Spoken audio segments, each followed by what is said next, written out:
जय हिंद फ्रेंड्स, कैसे हैं आप लोग। आशा करता हूं ठीक होंगे। आज का हमारा टॉपिक है भारत पर अरब का आक्रमण। क्या टॉपिक है? भारत पर अरब का आक्रमण। सबसे पहले हम लोग ये जान लेते हैं कि जब जो है भारत पे जब अरब आक्रमण करते हैं उस समय भारत की स्थिति क्या थी। क्या होता है, जब गुप्त साम्राज्य का पतन हो जाता है उसके बाद जो सम्राट हर्ष थे वो एक बार फिर से भारत में एक अखंड साम्राज्य बनाने का प्रयास करते हैं। काफी हद तक ये अपने अभियान में सफल होते हैं, लेकिन ये पूरे भारत में अपने साम्राज्य का विस्तार नहीं कर पाते हैं। लेकिन इनके शासनकाल में क्या होता है कि जो उत्तर भारत होता है वो इतना शक्तिशाली होता है कि वो किसी भी विदेशी आक्रमणकारी से आराम से लड़ सकता था। लेकिन कुछ समय में जब सम्राट हर्ष की मृत्यु हो जाती है तो भारत की जो एकता होती है वो खंडित हो जाती है। क्या होती है? भारत की एकता खंडित हो जाती है। अब भारत की एकता खंडित हो जाती है, बहुत सारे राज्य बन जाते हैं, बहुत सारे छोटे छोटे राज्य बन जाते हैं। अलग अलग राजा अपने अपने जो है शासन अलग अलग प्रांतों में करने लगते हैं।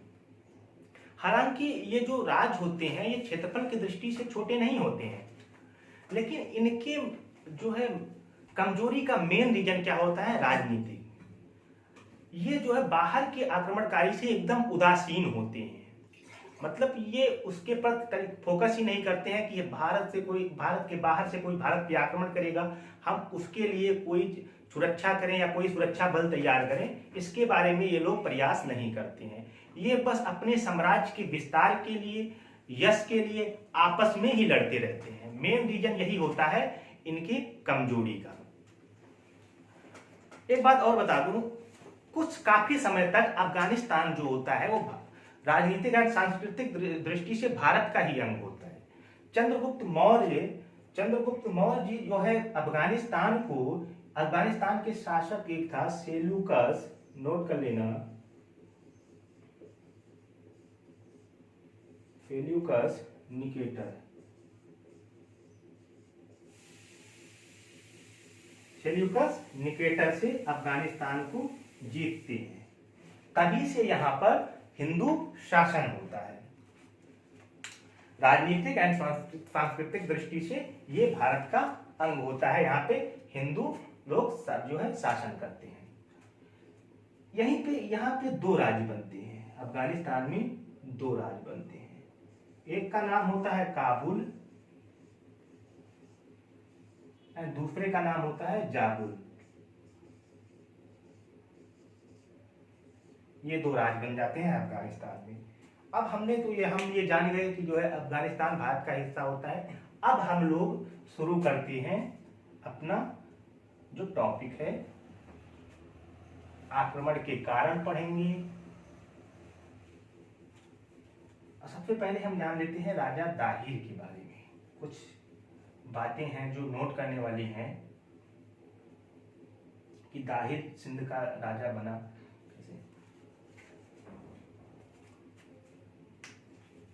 दाहिर के जो पिताजी थे वो थे चच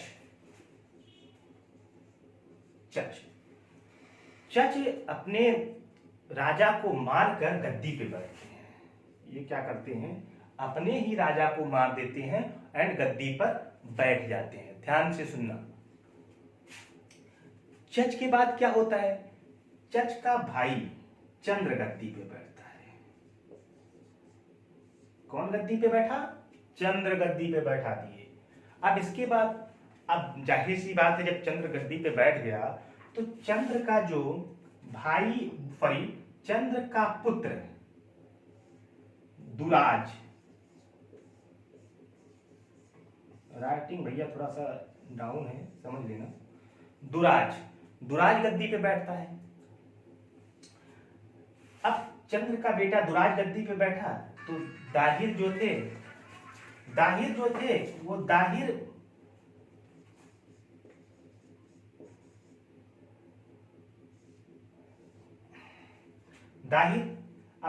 भाई साहब अपने भाई दुराज, क्योंकि चच का भाई जो था चंद्र था, तो चंद्र का बेटा दुराज दाहिर का क्या हुआ? दाहिर भाई हुए। अब इन जो है दाहिर दुराज से अपने शासन को लेने के लिए काफी संघर्ष करना पड़ता है दाहिर को, तब जाके दाहिर अपने साम्राज्य को पाता है। अब जो है दाहिर सिंध का राजा बन गया। क्या हुआ? दाहिर सिंध का राजा बन गया। अब दाहिर जो है सिंध का राजा बन गया। अब हम लोग पढ़ेंगे भारत पर जो है आक्रमण के कारण। इसकी जानकारी हमको मिलती है, जो ये सारा है जो भारत पे अरब आक्रमण करते हैं, इसकी जानकारी हमको मिलती है। एक इतिहासकार है जिनका नाम है बिलादुरी।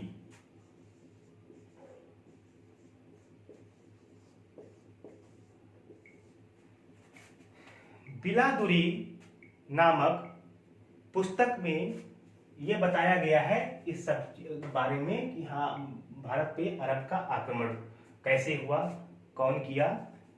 बिलादुरी द्वारा रचित पुस्तक चचनामा।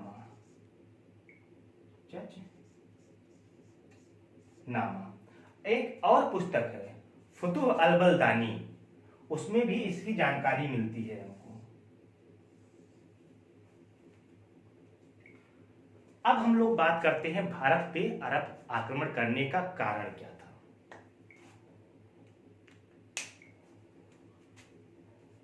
भारत पे अरब का आक्रमण करने का मेन रीजन क्या था? ये अपने धर्म और साम्राज्य के विस्तार के लिए अरब लोग भारत पे आक्रमण करते हैं। क्योंकि हालांकि केवल आक्रमण करने से ही नहीं, हम जो है भारत और अरब का संबंध रहता है, व्यापार की दृष्टि से भी भारत और अरब का संबंध रहता है। आने जाने आते जाते हैं, व्यापार भारत में करते रहते हैं अरब वाले। तो सबसे पहले भारत पे जो आक्रमण हुआ वो खलीफा उमर के शासन में हुआ। कब हुआ? खलीफा उमर के शासन में। 636 ईस्वी में खलीफा उमर ने जो मुंबई के पास एक थाना नामक जगह है, वहां पे सबसे पहला आक्रमण कराता है। लेकिन वो क्या होता है? विफल रहता है, उसमें अरब लोग हार जाते हैं। ये अभियान उसका सफल नहीं होता है। उसके बाद अरब लोग भारत पे आक्रमण नहीं करते हैं। लेकिन अब इसके बारे में हम जानते हैं कि क्यों करते हैं, कारण क्या था भारत पे आक्रमण करने के लिए। दो रीजन है आक्रमण करने का। सबसे पहले तो हमने आपको बताया कि ये जो अरब के खलीफा थे, उनको ये लालसा हो गई थी कि हम जो है अपने साम्राज्य का विस्तार करें, अपने धर्म का विस्तार करें। ये तलवार की नोक पे अपने धर्म और साम्राज्य का विस्तार करने का प्रयास किए। तो सबसे पहले, और दूसरी बात क्या है? दूसरी बात यह है कि लंका के राजा ने जब इस्लाम कबूल किया तो उन्होंने इराक के सूबेदार, एक जो है, एक बात और, ये हमको पता कैसे चलता है, एक सर जो है बुलजेला नामक इतिहासकार हैं, जिनकी पुस्तक से हमें ये पता चलता है, ये मत निकलता है कि जब लंका के राजा ने इस्लाम कबूल कर लिया तो उसके बाद वो इराक के सूबेदार हजाज को कुछ लड़कियों को भेंट स्वरूप देते हैं। उन लड़कियों को जिनके पिता लंका में मर गए हैं, उन लड़कियों को ये इराक के सूबेदार हजाज के पास तोहफा गिफ्ट देता है। लेकिन क्या होता है कि जब ये समुद्र मार्ग से ले जा रहे थे गिफ्ट को, इस गिफ्ट को, भाई गिफ्ट ही है, हजाज के पास गिफ्ट ही जा रहा है, तो क्या होता है, सिंध के पास कुछ समुद्री लुटेरे जो होते हैं वो इसकी जहाज को लूट लेते हैं, या उसका जो खजाना जा रहा होता है उसको लूट लेते हैं। इससे हजाज बहुत असंतुष्ट हो जाता है। अरे कहता है, भैया हमारा माल लूट लिए हैं, बताओ, इसका सामान लूट लिया गया। अब ये सारा इल्जाम किस पे थोप देता है? दाहिर पे। क्योंकि उस समय सिंध के जो राजा थे वो दाहिर थे, और जो है सिंध के पास ही जो क्या हुआ था, उसका जहाज लूटा गया था। तो ये सारा इल्जाम किस पे थोप देता है? दाहिर पे थोप देता है। और इससे हरजाना मांगता है। जो सूबेदार हजाज होता है वो क्या करता है, हरजाना मांगता है। किससे? दाहिर से। अब दाहिर चच्चा हमारे हरजाना देने में मना कर देते हैं, कहते हैं भैया हम काहे हरजाना दे, जब हम लुटबे नहीं किए हैं तो हरजाना काहे दे। भाई वही वाली बात हो गई ना कि जब हम लूटे नहीं है तो हरजाना काहे दे। अब हजाज को लगता है गुस्सा, पूरा एकदम आग बबूला हो जाता है कि हमारा हरजाना नहीं दोगे, दोगे कैसे नहीं, देना पड़ेगा। अब क्या करता है हजाज, हजाज पहुंचता है खलीफा वाहिद के पास। कहां पहुंचा? खलीफा वाहिद के पास। अब ये खलीफा वाहिद के पास जब पहुंचा तो इसने आज्ञा ली कि हम जो है सिंध पर आक्रमण करना चाहते हैं। अब खलीफा वाहिद ने क्या कर दिया, आक्रमण करने का आदेश दे दिया, जाओ भैया आक्रमण करो, ठीक है देखा जाएगा जो होगा। तो सबसे पहले हजाज ने, जो इराक का सूबेदार था हजाज, ये सबसे पहले भेजता किसको है? उबैदुल्लाह को। उबैदुल्लाह को भेजा। हालांकि ये परास्त हो जाते हैं, ये बेचारे मारे जाते हैं, ये सफल नहीं होते हैं। आप हजाज और गुस्सिया गया, कहा भैया हमारी सेना को मार दिए हैं, क्या कर दिए, हमारी सेना को मार दिए, ऐसा कौन बाहुबली आ गया कि हमारी सेना को मार दी। अब ये काम कहता भेजेंगे, फिर से भेजेंगे, कब तक मारोगे। अब हजाज चच्चा हमारे दूसरी बार भेजते हैं किसको? मोहम्मद बिन कासिम को। अब आ गया भाई खतरनाक बंदा, बहुत खतरनाक बंदा था मोहम्मद बिन कासिम। अब ये 711 ईस्वी में भारत पर आक्रमण करता है या सिंध पर आक्रमण करता है, और मात्र 17 साल का होता है, 17 वर्ष का होता है जब ये किस पे आक्रमण करता है? सिंध पर आक्रमण करता है। आज के डेट में 17 साल में लड़के हाई स्कूल पास करते हैं और ये सिंध जीत लेता है। बताओ, सिंध पे आक्रमण करता है। तो जो मोहम्मद बिन कासिम को हजाज ने भेजा था, तो इसके साथ में लमसम 6000 घुड़सवार, उतने ही ऊंट और लमसम 3000 सामान ढोने वाले ऊंट जो है मकरान के रास्ते देवल की तरफ बढ़ते हैं या सिंध की तरफ बढ़ते हैं। और वहीं देवल के बंदरगाह पे इसके पास कुछ पत्थर फेंकने वाले औजार एंड तोप गोला मारने वाले औजार आके पहुंचते हैं, मतलब इसकी सेना के साथ, मोहम्मद बिन कासिम की सेना के साथ मिल जाते हैं।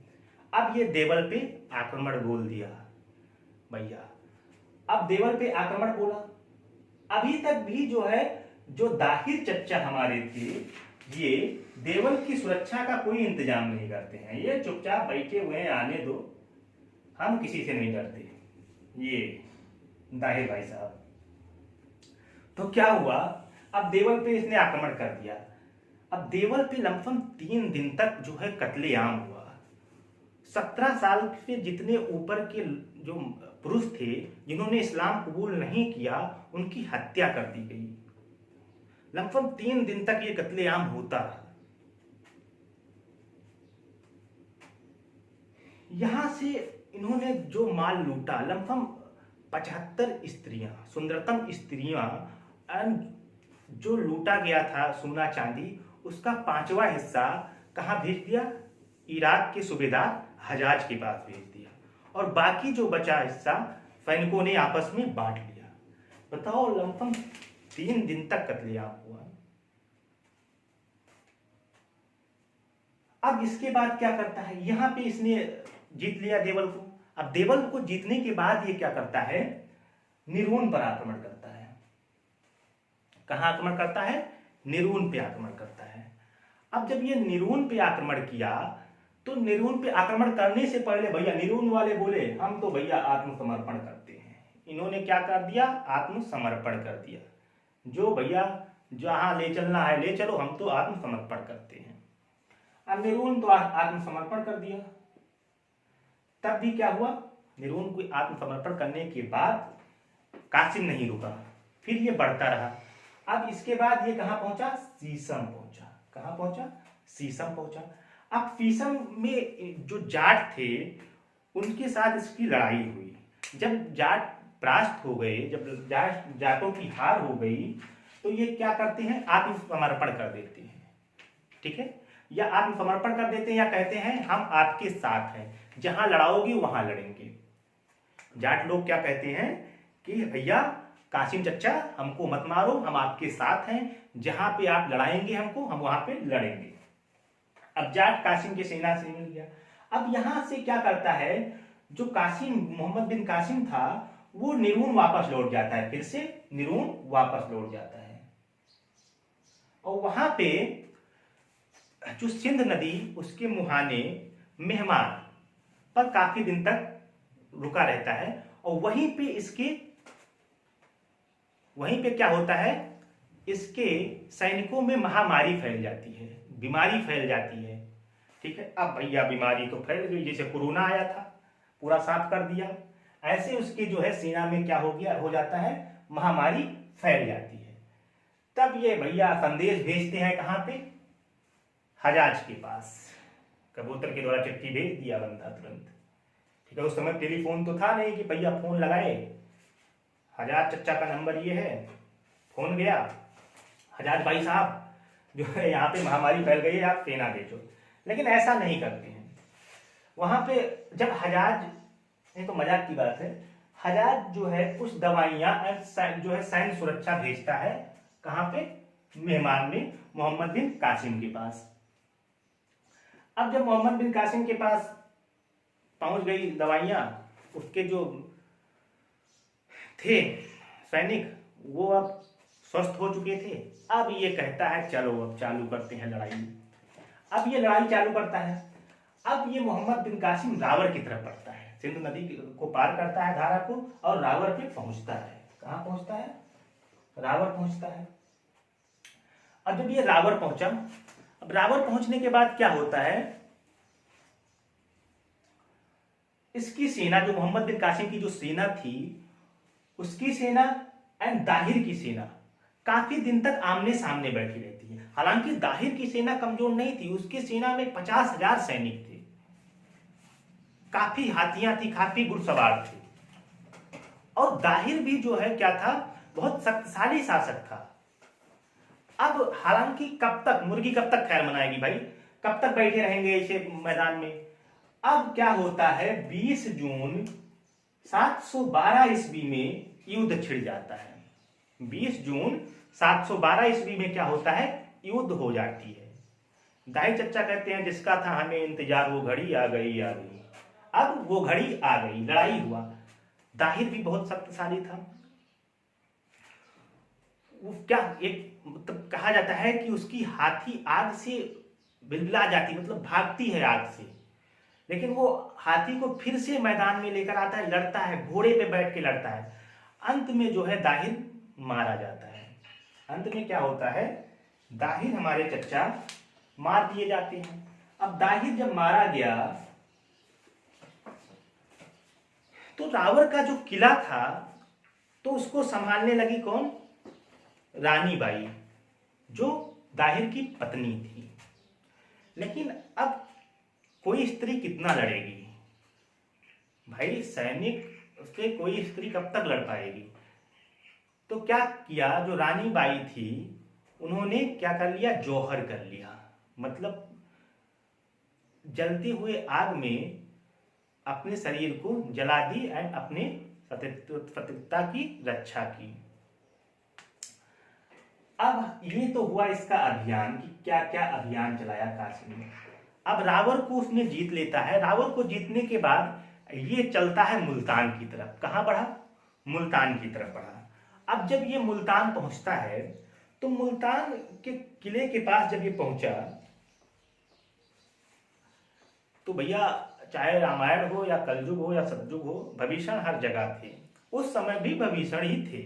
अब एक कोई देशद्रोही था, उसने कासिम को यह बता देता है कि मुल्तान के किले में जो जल पानी जाने की धारा होती है उसका ही पता बता देता है, या उसका पता बता देता है, और कासिम के सैनिक जो होते हैं उस पनिये को रोक देते हैं।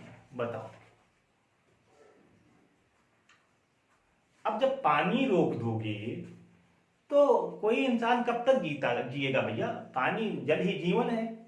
अब जब पानी रुक गया तो जो मुल्तान के सैनिक थे उन्होंने क्या कर दिया, या मुल्तान के राजा ने, सैनिकों ने आत्मसमर्पण कर दिया। भैया लो हम जो है आत्मसमर्पण करते हैं, हमको पानी पियाओ बिस्लरी वाला। अब पानी जब उन्होंने आत्मसमर्पण कर दिया, अब उसके बाद क्या हुआ, कासिम ने यहां से इतना सोना लूटा था, इतना सोना इसको यहां से मिला मुल्तान से, कि इसका नाम इसने क्या रख दिया था, स्वर्ण नगर, सोने का नगर रख दिया। इतना सोना यहां से कासिम को मिला। अब मुल्तान के जीतने के बाद जो ये क्या होता है, सिंध पे पूरी तरह से कासिम का कब्जा हो जाता है। अब हम ये जानते हैं कि कासिम जो है मरा कैसे, या कासिम की मृत्यु कैसी हुई। दो मत निकलते हैं कासिम की मृत्यु की। सबसे पहला मत की हम बात करें तो जब दाहिर को परास्त करता है कासिम, तो इसकी जो पुत्री थी सूर्य देवी एंड परमाल देवी, ये काफी खूबसूरत थी। इनको क्या करता है, ये खलीफा की सेवा में पेश करता है, या खलीफा के पास भेज देता है। तो जो खलीफा था इनकी सुंदरता से इतना मग्न हो जाता है,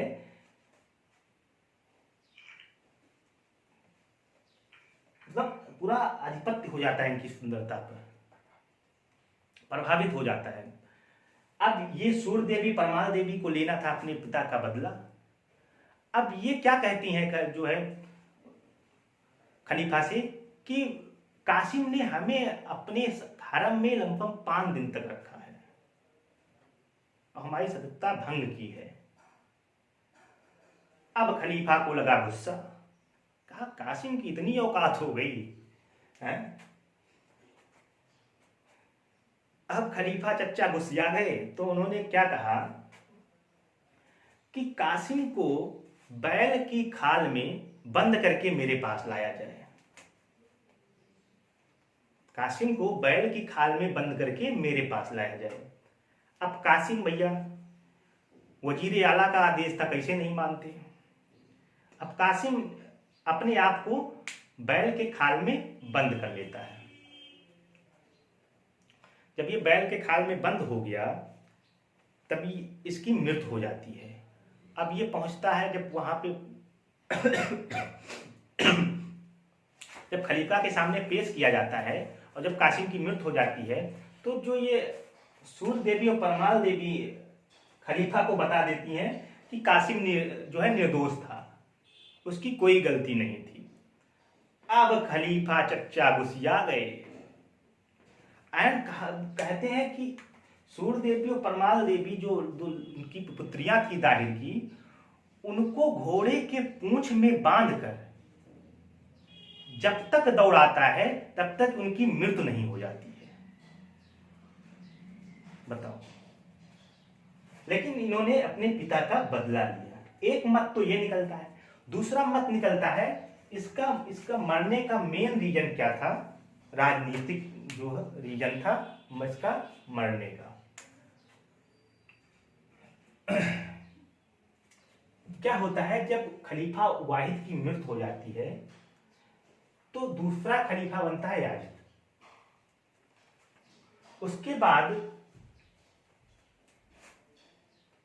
और यहां पे याजिद और हजाज की कट्टर दुश्मनी होती है, और तब तक हजाज की भी मृत्यु हो जाती है, लेकिन भैया दुश्मनी है, चलती है पीढ़ी दर पीढ़ी। तो ये क्या करता है, कासिम को कैद करवा के मेसोपोटामिया भिजवा देता है। कहां भिजवा देता है, मेसोपोटामिया। और वहीं पे इसके कुछ दुश्मन होते हैं, वो इसकी हत्या कर देते हैं। तो कासिम की मृत्यु हो जाती है 18 जुलाई 715 ईस्वी में। कब हुई, 18 जुलाई 715 ईस्वी में कासिम मर गया। तो हमने आज के वीडियो में सीखा भारत की स्थिति, जब अरब आक्रमण किए उस समय की भारत की स्थिति, उसके बाद आक्रमण करने का कारण, कासिम ने क्या क्या अभियान चलाया, कासिम की मृत्यु कैसे हुई, इस बारे में आज की वीडियो में हम जानें। अगले वीडियो में हम पढ़ेंगे महमूद गजनवी के बारे में, जो भारत पे दूसरी बार आक्रमण करता है, दूसरा मुस्लिम आक्रमणकारी होता है। इसी के साथ आज की वीडियो यहीं समाप्त करते हैं। जो है वीडियो को आप लोग देखिए, ज़्यादा से ज़्यादा शेयर कीजिए और पढ़ते रहिए भैया, क्योंकि कंपटीशन बहुत टफ हो गया है। पढ़ते रहिए, अपने टाइम को मत बर्बाद कीजिए, अच्छे से पढ़िए। Best of luck.